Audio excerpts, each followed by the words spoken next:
Today we will learn how to create an array in Python. Let's also initialize the array with these values. Now we will learn how to print these values.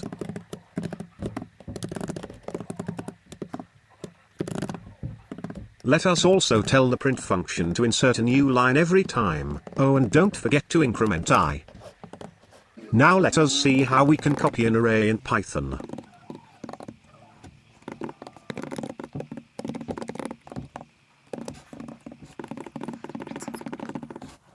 This will copy all the values from the array to this copy array one by one. Isn't it great? I know, right? It's time to reverse the array too.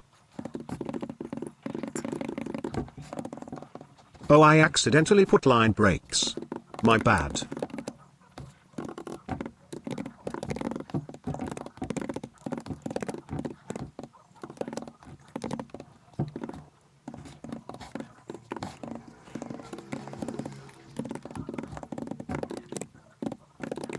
Oops, this one needs to be decremented. We programmers have to be careful around these things. Ah, us.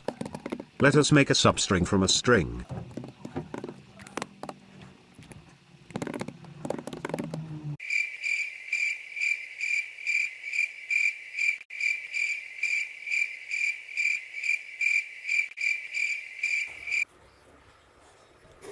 Putting a new line. This print function is such an idiot. It should automatically put a new line.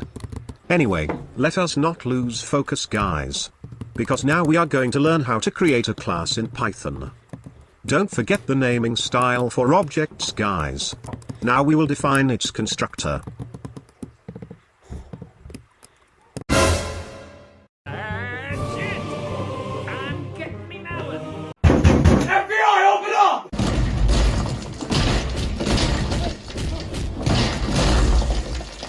कौन है ये लोग?